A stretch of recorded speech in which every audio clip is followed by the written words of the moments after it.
চুরি, ছিনতাই ও ধর্ষণের বিরুদ্ধে প্রতিবাদী কর্মসূচি পালন করেছে ছাত্র জনতা। কেন্দ্রীয় শহীদ মিনার থেকে স্বরাষ্ট্র মন্ত্রণালয়ের অভিমুখে তাদের পদযাত্রায় বাধা দেয় পুলিশ।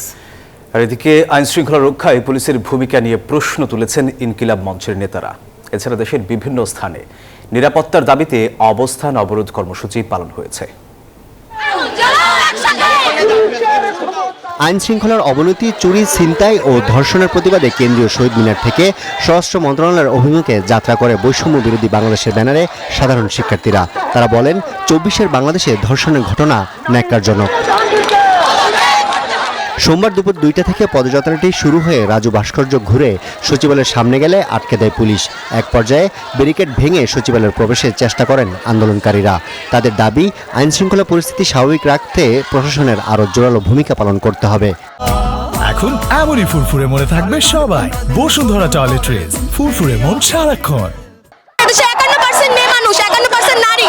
আপনি একটা সিংহভাগকে নিরাপত্তা দিতে পারতেছেন না, আমি সাধারণ মানুষকে কত বাধা দিলাম। বিগত কয়েকদিনের যে ঘটনা, এই ঘটনার দিকে ওনার কোনো ভ্রুক্ষেপ নেই। উনি কোনো ব্যবস্থা, কোনো পদক্ষেপ কিছুই নেননি। ধর্ষণ ও নারী নিপীড়ন প্রতিরোধের আইনসমূহে প্রয়োজনীয় যৌক্তিক সংযোজন, বিয়োজন ও সংশোধন করতে হবে।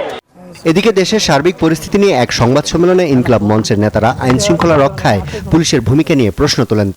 এই সন্ত্রাসী চাঁদাবাজগুলো নিশ্চয়ই কোনো না কোনোভাবে গণহত্যাকারীদের সাথে সম্পৃক্ত।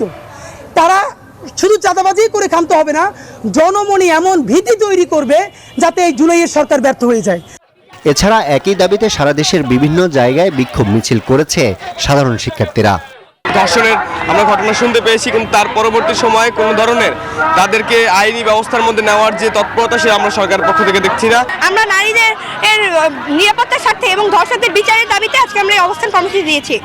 তাদের দাবি, চুরি, ছিনতাই ও ধর্ষণের সাথে জড়িতদের দৃষ্টান্তমূলক শাস্তি নিশ্চিত করলে আইন শৃঙ্খলা পরিস্থিতি স্বাভাবিক হবে। আরিফুল ইসলাম, নিউজ 24।